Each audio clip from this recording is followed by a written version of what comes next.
ನಮ್ಮ ಅಧ್ಯಯನ ರಣತಂತ್ರ ಎಲ್ಲವೂ ಸರಿಯಾಗಿಯೇ ಇತ್ತು. ನಮ್ಮ ಮತಕ್ಷೇತ್ರಕ್ಕೆ ಅವರು ಬರಲಿ, ನಾವು ಅವರಿಗೆ ಬರುವುದಕ್ಕೆ ಬೇಡ ಅಂದಿಲ್ಲ.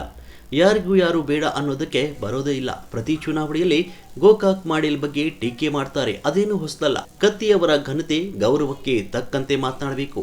ಪಿಎಗಳನ್ನ ನಂಬಿ ಸತೀಶ್ ಜಾರಕಿಹೊಳಿ ಕೇಟ್ರಾ ಎಂಬ ಪ್ರಶ್ನೆ. ಈ ಹಿಂದಿನ ಚುನಾವಣೆಯನ್ನು ಪಿಎಗಳಿಂದಲೇ ಗೆದ್ದಿದ್ದೇವೆ. ಸೋಲಿಗೆ ಇದೇ ಕಾರಣ ಅಲ್ಲ, ಕೆಲವೊಂದಿಷ್ಟು ಬದಲಾವಣೆ ಮಾಡಬೇಕಾಗತ್ತೆ. ಒಂದೊಂದು ಹೋಟೆಲ್ನಲ್ಲಿ ಟೇಸ್ಟ್ ಬದಲಾವಣೆ ಇರುತ್ತೆ, ಅದನ್ನು ನಾವು ಸರಿ ಮಾಡ್ತೀವಿ ಅಂತ ಸತೀಶ್ ಜಾರಕಿಹೊಳಿ.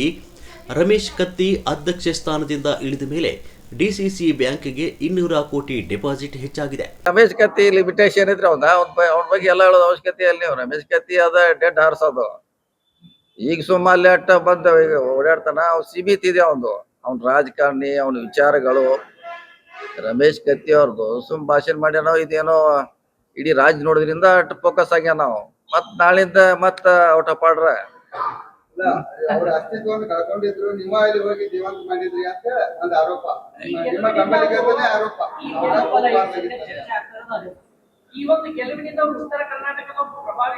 ಏನೇನೇ ಇಲ್ಲ. ಉತ್ತರ ಕರ್ನಾಟಕ ಬಹಳ ದೊಡ್ಡದಿದ್ದಾರೆ ಸರ್. ಅಲ್ಲಿ ತುಂಗಾ ನದಿಯಿಂದ ಹಿಡಿದು ಈ ಕಡೆ ಬಹಳ ದೊಡ್ಡದಿದೆ. ಮನ್ಯಾಗ ಕೂತ್ರ ಲೀಡರ್ ಆಗೋಲ್ಲ. ಬಿಸಿಲು ನೋಡ್ಬೇಕು, ಮಳಿ ನೋಡ್ಬೇಕು, ರಾತ್ರಿ ನೋಡ್ಬೇಕು, ಊಟ ಇಲ್ಲ, ಅಡ್ಡಾಡ್ದಾಗ ಲೀಡರ್ ಆಗ್ತಾರೆ. ಹಂಗೆ ಸುಮ್ಮನೆ ಭಾಷಣ ಮಾಡಿದ್ರೆ ಇದೊಂದು ಯಾವ್ದೋ ಒಂದು ಸೊಸೈಟಿ ಗೆದ್ರೆ ಲೀಡರ್ ಆಗೋಲ್ಲ. ಯಾರ್ಯಾರು ಲೀಡರ್ ಆಗ್ಲಿಕ್ಕೆ ಆಗಿಲ್ಲ. ಕಷ್ಟ ಪಡ್ಬೇಕು, ಜನರ ಕೆಲಸ ಮಾಡ್ಬೇಕು, ಅವಾಗ ಲೀಡರ್ ಆಗ್ತಾರ. ಭಾಷಣ ಮಾಡ್ದಂಗ ಲೀಡರ್ ಅನ್ನೋಲ್ಲ. ಸರ್, ಈಗ 2008ರಲ್ಲಿ ಮುಂಬೈ ದಾಳಿ ಆಗ್ತದೆ. ಆದ್ರೆ ಪ್ರತಿಕಾರ್ತಿ ಪಾಕಿಸ್ತಾನ ಪ್ರತಿಕಾರ್ತಿಗೆ ಕಾಂಗ್ರೆಸ್ ಸರ್ಕಾರ ಜೊತೆಗೆ ಯಾರು ಕೂಡ ಮಾತಾಡಲಿಲ್ಲ.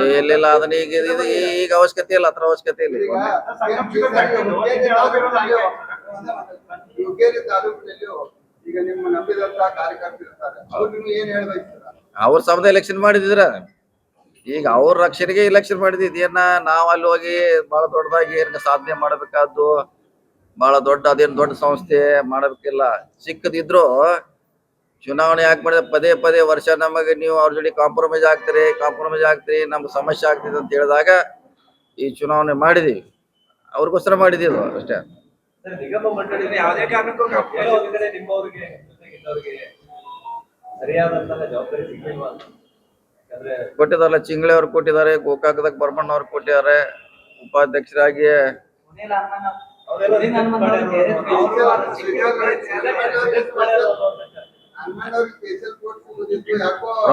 ಪ್ರಮೋಷನ್ ಆಗ್ತಿದ್ ಮುಂದೆ ಇಲ್ಲ, ಪ್ರಮೋಷನ್ ಆಗ್ತಿದ್ದು ವೇಟ್ ಮಾಡ್ಬೇಕಷ್ಟೇ. ಅವರು ರಿಜೆಕ್ಟ್ ಹಾಕ್ರೆ ಇರುವ ಲಿಮಿಟೆಡ್ ಇರುವ 36 ಅದಾವ, ಎಲ್ಲರಿಗೂ ಹಂಚಿ ಕೊಡ್ಬೇಕಲ್ಲ, ಮತ್ತೆ ಅವಕಾಶ ಬರ್ತೈತಿ.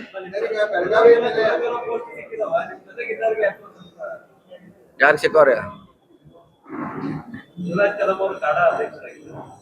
ನೋಡ್ಯಾರಲ್ಲಿ ಹೋಗಿ ಏನಾರ? ಬೆಳಗಾವಿ ಜಿಲ್ಲೆದು ಉದ್ದೇಶಿತ ಕಾರ್ಖಾನೆ ಮಲಪ್ರಭಾ ಕಾರ್ಖಾನೆ ಆರ್ಥಿಕವಾಗಿ ಬಹಳ ಹಿಂದುಳಿದಿದೆ. ಮಂಡ್ಯ, ಮೈಸೂರಿಗೆ 200-300 ಕೋಟಿ ಕೊಡ್ತಾರೆ. ಇದು ಕಾರ್ಖಾನೆಗೆ ಈಗ ಅನುದಾನದ ಅವಶ್ಯಕತೆ ಇಲ್ಲ. ಮುಂದೆ ಅಲ್ಲ, ಸರ್ಕಾರ ಕೆಲವು ಕಾರ್ಖಾನೆಗೆ ದುಡ್ಡು ಕೊಡ್ಲಿಕ್ಕೆ ಒಪ್ಪಿದೆ, ಅದನ್ನ ಗ್ಯಾರಂಟಿ ಕೊಡ್ಲಿಕ್ಕೆ ಒಪ್ಪಿದೆ. ಸೊ ಅವ್ರಿಗೆ ಮುಂದೆ ಮಾಡೋದು ಬಿಡುದು ಅವ್ರಿಗೆ ಸಂಬಂಧಪಟ್ಟದ್ದು.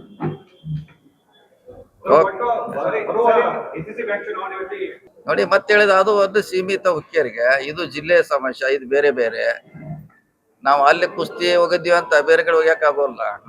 ಈ ಕುಸ್ತಿ ತಾಲೂಕು ವೈಸ್ ಬೇರೆ ತರ ಇದು. 15 ತಾಲೂಕಿಗೆ ಕುಸ್ತಿ ಬೇರೆ, ಒಂದು ಜನರಲ್. ಸೊ ನಿಮ್ಗೆ ರಿಸಲ್ಟು 10 ತಾರೀಕು ಸಾಯಂಕಾಲ ಗೊತ್ತಾಯ್ತು. 19 ಇದ್ರು ಚುನಾವಣೆ, 10 ತಾರೀಕು ಹತ್ರ ರಿಸಲ್ಟ್ ಗೊತ್ತಾಯ್ತು.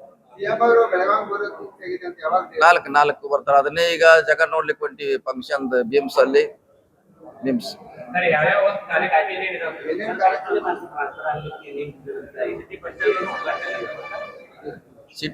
ಸಿಟಿದಿದೆ, ಆಮ್ಯಾಗು ಬಿಮ್ಸ್ ಇದೆ. ಅದೇ ಕಾರ್ಯಕ್ರಮ ಮಾಡಿ ಇನ್ನೂ ಅದು ಟೆಂಡರ್ ಆಗಿಲ್ಲ. ಬಿಮ್ಸು ಈ ಬಸ್ ಸ್ಟ್ಯಾಂಡ್ ರೆಡಿಯಾಗಿ ಸುಮಾರು 1 ವರ್ಷ ಆಯ್ತಲ್ಲ. ಅದು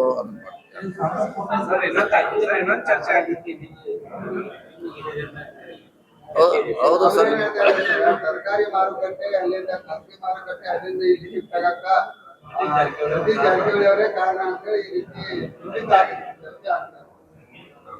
ಆದೇಶ ಆಗಿದೆ, ಆದೇಶ ಸತೀಶ್ ಜಾರಕಿಹೊಳಿ ಅಂತ ಹೆಸರು ಹಾಕ್ತಾರೋ ಏನು ಸೆಕ್ಷನ್ ಹಾಕಿ ಮಾಡ್ತಾರ. ಆದೇಶ ಆಗಿದೆ ಸರ್ಕಾರದಿಂದ, ಸತೀಶ್ ಜಾರಕಿಹೊಳಿ ಆದೇಶ ಮೇರೆಗೆ ಮಾಡಿದ ಅಂತ ಹೇಳಿದಾರೋ ಅಥವಾ ಯಾವ್ದಾರ ಸೆಕ್ಷನ್ ಕೋಟ್ ಮಾಡಿದ್ದಾರೆ. ಅದು ನಮ್ಮ ಸರ್ಕಾರದ ಆ ಮಾರುಕಟ್ಟೆ ಬರಬಾರ್ದಂತ ನಮ್ಮ ಸರ್ಕಾರ ವಿರೋಧ ಇದೆ. ನಮ್ಮ ಪ್ರಣಾಳಿಕೆಯಲ್ಲಿ ಕೂಡ ಇದೆ. ಅದು ಖಾಸಗಿ ಮಾರುಕಟ್ಟೆಗೆ ಅವಕಾಶ ಇಲ್ಲ ಅಂತ ಪ್ರಣಾಳಿಕೆಯಲ್ಲಿ ಹೇಳಿದೀವಿ. ಇದು ಕೇಂದ್ರ ಸರ್ಕಾರ ತಂತು. ಕೇಂದ್ರ ಸರ್ಕಾರ ಖಾಸಗಿ ಅವ್ರಿಗೆ ಅವಕಾಶ ಕೊಡ್ತು. ನಾವು ನಮ್ಮ ಸರ್ಕಾರದ APMC ಮುಚ್ಚಿ ಹೋಗ್ತಾವ, ಅದಕ್ಕೆ ಇದು ಬಂದ್ ಆಗ್ಬೇಕಂತ ಇದು ಒಂದೇ ರಾಜ್ಯದಲ್ಲಿ ಇರೋದು. ಇಲ್ಲಿವರೆಗೆ ಕಾನೂನು ಹೋರಾಟ ಒಮ್ಮೆ ವಿಡ್ರಾ ಆಯ್ತು, ಎಲ್ಲ ಆಯ್ತು. ಈಗ ಕೊನೆಗೆ ಸರ್ಕಾರ ಬಂದ್ ಮಾಡಿದೆ, ಆದೇಶ ಮಾಡಿದೆ. ಸೊ ಅದರಲ್ಲಿ ಹಿನ್ನೆಲೆ ಮಾಡಿದೆ ಹೊರತಾಗಿ Satish Jarkiholi part of the government. ನಾವ್ ಯಾರ ಕಡೆ ಇರಬೇಕು ನಾವು? ಈಗ ವ್ಯಾಪಾರಿಗಳು ಕೋಟ್ಯಾಂತರ ರೂಪಾಯಿ ಇನ್ವೆಸ್ಟ್ ಮಾಡಿದ್ದಾರೆ. ಅವರು ಅವ್ರು ಈಗಾಗಲೇ ಅಲ್ಲಿ ಬದುಕು ಕಟ್ಕೊಂಡಿದ್ರು. ಅವ್ರು ಇದೇನ್ ಡಿಮಾಂಡ್ ಅಂದ್ರೆ ಕನಿಷ್ಠ ಒಂದು ಮಾರುಕಟ್ಟೆ ಮಾಡಿಕೊಡಿ ಅನ್ನೋದು. ಈಗ ಎಲ್ಲರಿಗೂ ಅವಕಾಶ ಮಾಡಿಕೊಡ್ಲಿಕ್ಕೆ ಇಲ್ಲಿ ಜಾಗ ಇದ್ದಾರೆ. ಎಲ್ಲಿ APMC ಅಲ್ಲಿ. ಈಗ ನಾವು ಅಲ್ಲೇ ಹೊಂಟಿದ್ವಿ. DC ಅವರು, ರಾಜಿ ಅವರು ಎಲ್ಲ ನೋಡಿ ಆಲ್ರೆಡಿ ಅವ್ರಿಗೆ ಅಲ್ಲಿ ಬರ್ಲಿಕ್ಕೆ ಆಹ್ವಾನ ಕೊಟ್ಟಿದೀವಿ. AC ಅವ್ರ ಅಧ್ಯಕ್ಷತೆಯಲ್ಲಿ ಒಂದು ಕಮಿಟಿ ಮಾಡಿದೀವಿ, ಒಪ್ಕೊಂಡಾರ ಬರ್ಲಿಕ್ಕೆ.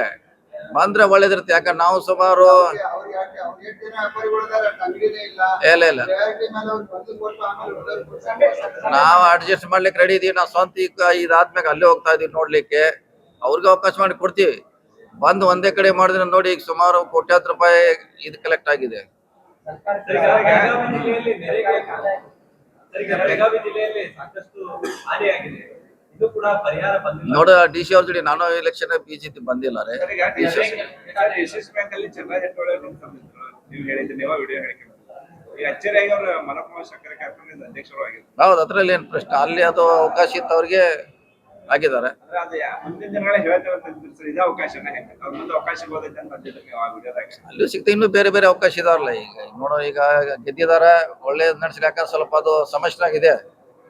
ಕಾರ್ಖಾನೆ ಸಮಸ್ಯೆನಾಗಿದೆ. ಅವ್ರು ಹೋಗೋದ್ರಿಂದ ಸ್ವಲ್ಪ ಇಂಪ್ರೂವ್ಮೆಂಟ್ ಮಾಡ್ತಾರ. ಯಾಕಂದ್ರೆ ಅವ್ರಿಗೂ ಐಡಿಯಾ ಇದೆ ಇಂಪ್ರೂವ್ಮೆಂಟ್. ರೈತರಿಗೆ ಹೆಚ್ಚು ಬಿಲ್ಲು